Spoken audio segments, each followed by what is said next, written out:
गेल्या काही महिन्यात मुलींवर अत्याचाराच्या घटना वाढल्या आहेत. अशा घटनेचा निषेधार्थ rotary Club of Bombay Chembur पश्चिम रोटरी डिस्ट्रिक्ट 3141 च्या माध्यमातून 31 ऑगस्ट 2024 रोजी टिळकनगर येथे एक महत्त्वपूर्ण जागरूकता सत्र आयोजित केले होते. टिळकनगर येथील विद्यार्थ्यांचा माहिती व जागरूक करण्यासाठी rotary Club of Bombay Chembur पश्चिम रोटरी डिस्ट्रिक्ट 3141 च्या अध्यक्षा दीपा मणी यांच्या नेतृत्वाखाली आयोजित करण्यात आलेल्या जागरूकता अभियानात बलात्कार, विनयभंग आणि मुलींची निर्गुण हत्या या प्रमुख समस्यांवर लक्ष केंद्रित संवाद कार्यक्रम राबवून विभागात जागरूकता रॅली काढण्यात आली. टिळकनगर पोलीस स्टेशनच्या परवानगीने आणि संपूर्ण सहकार्यातून हा कार्यक्रम संपन्न झाला. या कार्यक्रमाला 25 संवादक, 12 रोटरॅक्टर्स, 6 रोटेरियन आणि टिळकनगरामधील असंख्य संबंधित नागरिकांसह सुमारे 125 सहभागींनी उत्स्फूर्त सहभाग घेतला. या कार्यक्रमाला डॉक्टर इंदुमती गोपीनाथन यांनी याविषयी प्रभावी जागृतीपर भाषण केले. या अभियानात आशा, रमेश, मृणाल आणि प्रवीण आयगल यांच्यासह टिळकनगर हनुमान देवालयाचे अध्यक्ष व विश्वस्त किरण शेवळकर, सौ कदम आणि सौ कुडाळ आणि अनेक रहिवाशांनी प्रमुख भूमिका बजावली आहे. तसेच मृणालने तिच्या पुतण्यासह एक स्वसंरक्षण प्रशिक्षक, आयगलने त्याची ध्वनी व्यवस्था पुरवली. हेमंत इंटरॅक्टर्स आणि रोटरॅक्टर्स आणि चेंबूर कर्नाटक हायस्कूलचे शिक्षक यांच्याशी समन्वय साधून महत्त्वपूर्ण योगदान दिल्याबद्दल रोटरी क्लब ऑफ बॉम्बे चेंबूरच्या अध्यक्षा दीपा मणी यांनी सर्वांचे आभार मानले. या गंभीर समस्यांबाबत जागरूकता निर्माण करून आणि लोकांना उत्स्फूर्त प्रतिसाद या जागरूकता अभियानाला मिळाल्यामुळे हा कार्यक्रम यशस्वीपणे संपन्न झाला. नाही, आज दुर्दैवाने आम्ही आज सगळे इकडे एकत्र आलो आहोत. जे रोटरी क्लबचे दीपा मणी आहेत त्यांनी मला आज काल रात्री कॉल केला, रात्री 11:30 वाजता असा कार्यक्रम ठेवला आहे. पण खरंच आजचं समाजाचं हे दुर्दैव आहे. गेले कित्येक दिवस म्हणजे 9 ऑगस्टपासून हा सगळा विषय टी व्हीवरती आणि वर्तमानपत्रामध्ये वारंवार चर्चेला जातो. परंतु मला असं वाटतं की 2 टप्प्यावरती ह्या गोष्टीला त्याचं सोल्युशन मिळू शकतं. आपण जर राजकीय सोल्युशन काढण्याचा प्रयत्न केला तर मला वाटतं आपण फेल्युअर होऊ. कारण का राजकारणामध्ये प्रत्येकजण ह्याचा इश्यू बनवून त्या गोष्टीने लोक पुढे जातील. परंतु मला असं वाटतं की घरामध्ये असलेल्या आपल्या आईवडिलांकडून जे संस्कार आपल्याला पूर्वीपासून जे मिळत होते त्याची कुठेतरी मला वाटतं लोक सुशिक्षित झाली परंतु सुसंस्कृत नाही झाली. या 2 टप्प्यावरतीच हा सगळा प्रवास अडकतो असं मला वाटतं. म्हणजे ज्या पद्धतीने आपण जसं म्हणतो की ज्या आपल्या घरातल्या लहान मुली असतील किंवा महिला असतील ह्या लोकांना प्रोटेक्ट करण्यासाठी जसं शिक्षण दिलं पाहिजे तसंच मला वाटतं प्रत्येक मातेने आणि प्रत्येक पित्याने आपल्या मुलाला किंवा मुलीला समान वागणूक देताना मुलींचा या समाजामध्ये कसा सत्कार करायला पाहिजे, कसा सन्मान करायला पाहिजे. जसं आपण प्रत्येक गोष्ट आपण म्हणजे आमच्या समाजामध्ये तर आम्ही बघतो की आम्हाला प्रत्येक गोष्टीमध्ये महिलेचं स्थान हे इतक्या उच्च प्रतिवरती नेऊन ठेवलेलं आहे. जिला आपण लक्ष्मी पण म्हणतो, तिला अन्नपूर्णा पण म्हणतो किंवा तिला लहानपणापासूनची शिक्षक पण आपण जिला म्हणतो की आई ही सगळ्यात पहिले गुरु असते. या पद्धतीचं शिक्षण मुलांना आणि मुलींना दोघांनाही महिलेला कसा सन्मान या समाजामध्ये करायला पाहिजे ह्याची आवश्यकता मला वाटतं खऱ्या अर्थाने आता येऊन राहिलेली आहे.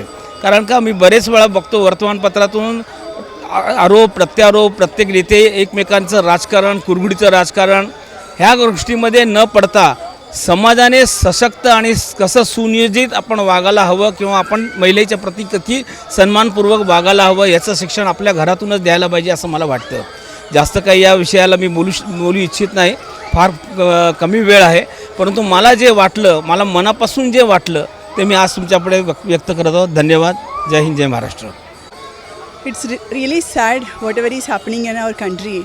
We are really affected by the news, whatever we are seeing nowadays. And many of the incidents are not even coming to light. People are scared to even share their fear, whatever is happening to them. They are not able to disclose it due to many issues. The young children, whoever has spoken here, they are really, really affected. Our legal system, there is a system in place, but there should be speedy trial, and we should educate our sons. We educate both our children, but then we should educate our sons more. And even boys are also getting molested. There should be a system. We all should stand together to bring justice for the girls, whoever has suffered in this, and we should see to it that their family is getting support from each one of us. Thank you. So Rotary Club of Bombay Chembur west से हम लोग ये initiative लिया है. We will educate children in each of the schools in Mumbai, in our area. All over Maharashtra, we are ready to do that along with self-defense sessions, which is very, very important. आज हमारे सामने एक बहुत बड़ा प्रश्न खड़ा हुआ है कि औरतों की सुरक्षा कौन करेगा अपने कंट्री में. मेरे ख्याल से औरत को ही अपना सुरक्षा करने की तैयारी करना चाहिए.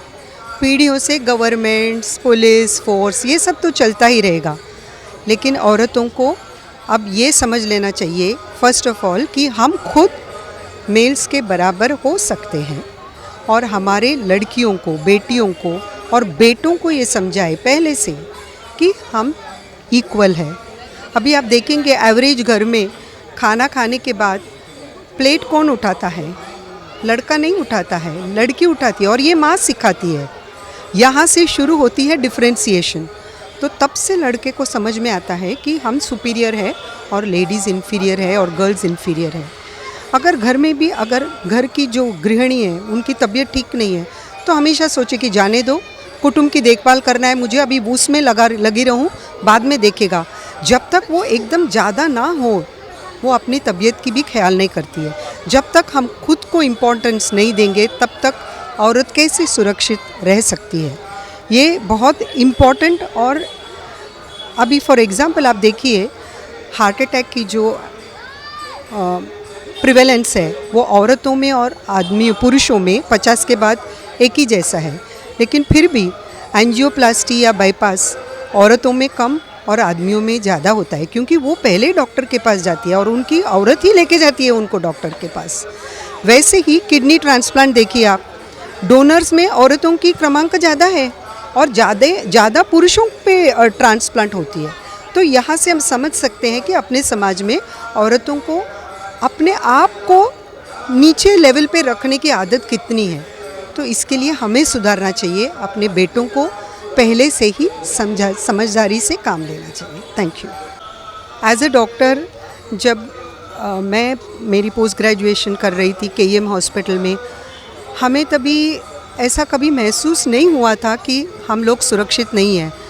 पूरे दिन रात ड्यूटी के बाद हम लोग जाके ढूंढते थे कहाँ वार्ड में, साइड रूम में कहीं एक जगह मिलेगी, कॉट खाली मिलेगी तो सो जाएं, और हम लोग सो जाते थे. ऐसी थी हमारी परिस्थिति और तभी कुछ हुआ नहीं है. अभी मैं सोच रही हूँ कि हम लोग बहुत फॉर्चुनेट थे, हम भी कलकत्ता की डॉक्टर की स्थिति में हो सकते थे और आजकल अत्याचार बढ़ रहे हैं. So I would appeal to all the institutes and all the colleges to themselves take action on protecting the security of their own doctors, which is very important.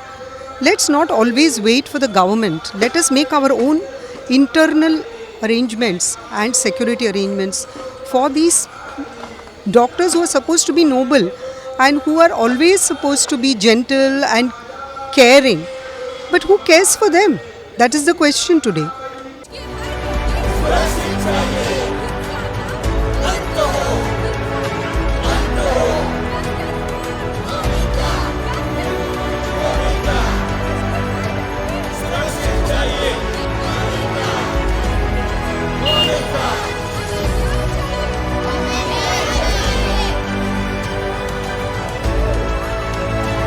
CEN news देश प्रदेश की ताजा तरीन खबरों के लिए CEN न्यूज को subscribe करें और रहें पल पल की खबर से हर पल बाखबर.